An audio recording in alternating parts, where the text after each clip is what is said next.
Hi friends, ఈరోజు మనం 2018లో వచ్చిన the haunting of hill house అనే అమెరికన్ హారర్ సిరీస్లోని ఎపిసోడ్ 7 ఎక్స్ప్లెనేషన్ని చూద్దాం. ఈ ఎపిసోడ్లో యూ తన పిల్లలతో క్లోజ్ అవుదామని ప్రయత్నిస్తుంటాడు. మరోవైపు హిల్ హౌస్లో ఉన్నప్పుడు ఒలివియా క్యారెక్టర్లో సైకలాజికల్గా మార్పులు జరిగినట్టు చూస్తాం.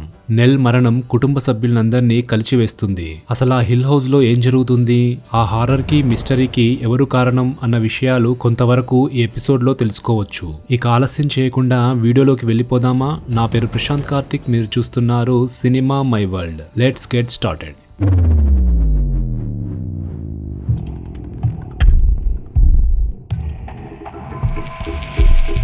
ఎపిసోడ్ స్టార్ట్ అవ్వగానే నెల్ అంత్యక్రియలకి యూ రెడీ అవుతుండడాన్ని చూస్తాం మనం. షిర్లీ తన హస్బెండ్ కెవిన్ పై ఇంకా అలానే కోపంగా ఉంటుంది. ఇక చనిపోయిన ఒలివియా యూతో ఎప్పటికప్పుడు బ్రతికున్నట్లే మాట్లాడుతూ యూకి సలహాలు సూచనలు ఇస్తుంటుంది. కట్ చేస్తే సీన్ ఫ్లాష్ బ్యాక్ లోకి వెళ్తుంది.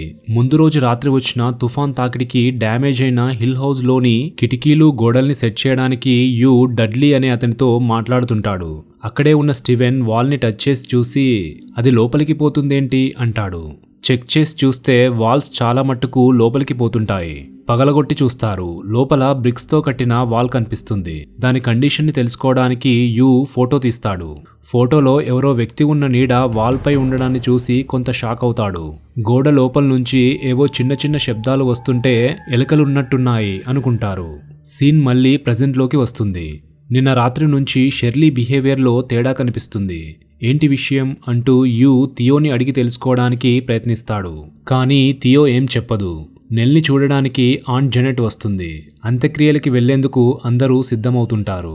చనిపోయిన ఒలివియా యూ పక్కనే ఉంటూ యూతో ఎప్పటికప్పుడు మాట్లాడుతూ అతన్ని గైడ్ చేస్తుండడాన్ని చూస్తాం. సీన్ ఫ్లాష్ బ్యాక్ లోకి వస్తుంది. తాము కట్టుకోబోయే హౌస్ కి సంబంధించిన ఒలివియా డిజైన్ చేసిన షీట్ ని చూసి యూ కొంత కన్ఫ్యూజ్ అవుతాడు. ఆ డిజైన్ ని డడ్లీ చూసి మీ భార్య కొన్ని రోజులు ఈ ఇంటికి దూరంగా ఉంటే మంచిది అని అంటాడు. ఎందుకలా అని యూ అడుగుతాడు. ఈ ఇంట్లో ఇదివరకు ఉన్న ఓనర్స్ దగ్గర నేను నా వైఫ్ వర్క్ చేసేవాళ్ళం. అయితే రాత్రైతే చాలు నా వైఫ్ బిహేవియర్లో మార్పులు కనిపించేవి. తనలో తానే మాట్లాడుకునేది. ఇంటి పరిసరాల్లో ఉన్న చెట్లల్లో రాత్రిపూట ఒంటరిగా తిరిగేది. ఇక అప్పట్నుంచి ఈ ఇంట్లో పొద్దునంతా వర్క్ చేసినా రాత్రి మట్టుకు మా ఇంటికి తిరిగి వెళ్లేవాళ్ళం. మీ వైఫ్ బిహేవియర్లో కూడా అలాంటి చేంజెసే కనిపిస్తున్నట్టు అనిపిస్తుంది. అందుకే చెప్తున్నా, కొన్ని రోజులు మీ వైఫ్ ఈ ఇంటికి దూరంగా ఉంటే మంచిది అంటాడు డడ్లీ. వాల్స్కి ఎలకల మందు కొట్టడానికి యూ రెడీ అవుతుంటే వాల్పై మళ్ళీ ఎవరో ఉన్న నీడల గుర్తులు ఉండడాన్ని యూ చూస్తాడు. అలా చూస్తుండగా అనుకోకుండా తన చేయి మెషిన్లో పడి గాయమవుతుంది. అసలు ఆ రెడ్ రూమ్లోనే ఏదో ఉంది అని ఫీల్ అవుతూ దాన్ని పగలగొట్టడానికి యూ వెళ్తాడు. అది ఎంతకీ ఓపెన్ కాకపోవడంతో చాలా చిరాకు పడతాడు. కట్ చేస్తే సీన్ ప్రెజెంట్లోకి వస్తుంది. నెల్ శవపేటికపై అందరూ ఒక్కొక్కరుగా వచ్చి మట్టిని వేస్తుంటారు.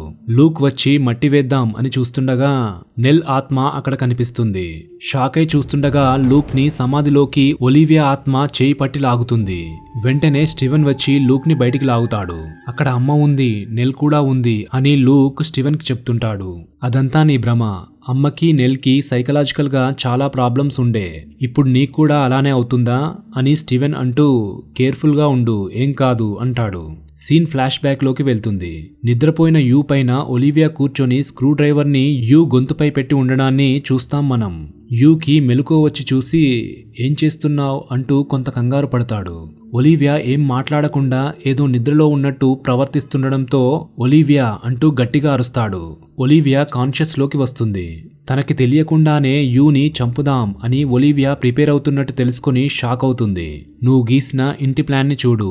అసలు ఇలా ఎలా గీసావు? మన ఇంటి ప్లాన్ నే పదే పదే అన్నిసార్లు గీసావు. నాకెందుకో నువ్వు సైకలాజికల్ గా డిస్టర్బ్ అయినట్టు అనిపిస్తుంది. కొద్ది రోజులు మీ సిస్టర్ జెనెట్ వాళ్ళ ఇంటికి వెళ్తే బెటర్ అని యూ అంటాడు.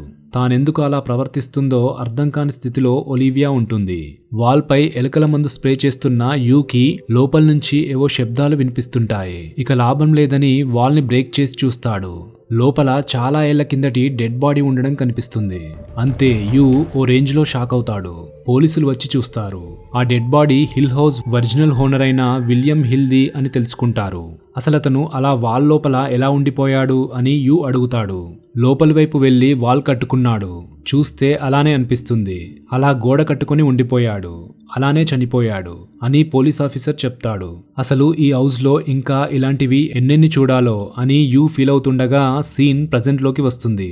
నెల్ అంత్యక్రియలు పూర్తవడంతో యూ ఇక అక్కడి నుంచి బయలుదేరి వెళ్దాం అని అనుకుంటుంటాడు. అంతలో షిర్లీ పర్స్ మరియు క్రెడిట్ కార్డ్స్ మిస్ అయినట్టు తెలుసుకుంటారు. అంతేకాకుండా థియో కార్ కూడా మిస్ అయినట్టు తెలుస్తుంది.